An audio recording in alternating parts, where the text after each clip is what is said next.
IsReal News. This is the morning briefing for Tuesday, March 3rd. 8 people were wounded in the latest missile barrage from Iran toward central Israel. Emergency services report 1 woman in moderate condition and several others lightly injured at impact sites. Authorities report heavy damage to residential buildings and vehicles.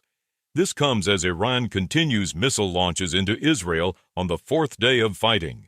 Earlier, sirens sounded in Israel's northern regions after more than 13 hours without reported fire from Iran toward those areas. No injuries were immediately reported from that round. This occurs as air defense systems remain active across multiple regions. The Israel Defense Forces say Israeli ground forces have entered southern Lebanon. The military reports that a division is operating in several positions as part of what it describes as reinforcing forward defenses to prevent attacks on northern Israeli communities. This follows Hezbollah fire toward Israeli territory. The Israeli Air Force responded with a wave of strikes in southern Lebanon, with the military stating that approximately 160 targets were hit. This takes place as cross-border hostilities expand. The IDF spokesperson said the Air Force struck the central leadership compound of the Iranian regime in Tehran overnight. According to the military, targets included the presidential office, the Supreme National Security Council building, and other government facilities within the leadership complex. The military says the site had been used for directing operations against Israel. This follows sustained Israeli air operations inside Iran. The IDF also announced the killing of Reza Khazai, described as a senior official responsible for force buildup for Hezbollah on behalf of Iran's Quds Force. The military says he served as a key liaison between Iran and Hezbollah. This occurs as Israel continues targeting command and coordination structures linked to Iran and its proxies. Satellite imagery published this week indicates damage near the Natanz nuclear facility.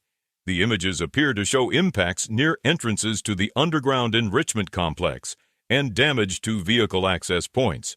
This marks the first reported indication of strikes near the centrifuge facility since the current round of fighting began. U.S. Central Command states that American forces have destroyed Iranian Revolutionary Guard Command and control facilities, air defense systems, missile launch sites, drone infrastructure, and military airfields in sustained operations. This follows joint U.S.-Israeli military action. President Donald Trump wrote that Iran wanted to talk, but said it was too late. In separate comments, he stated that U.S. munitions stockpiles remain strong and that the United States has the capacity to sustain prolonged operations. This comes as Washington signals continued engagement in the conflict.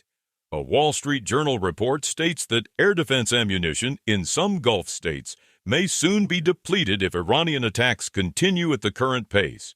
This occurs as Gulf countries continue intercepting incoming projectiles.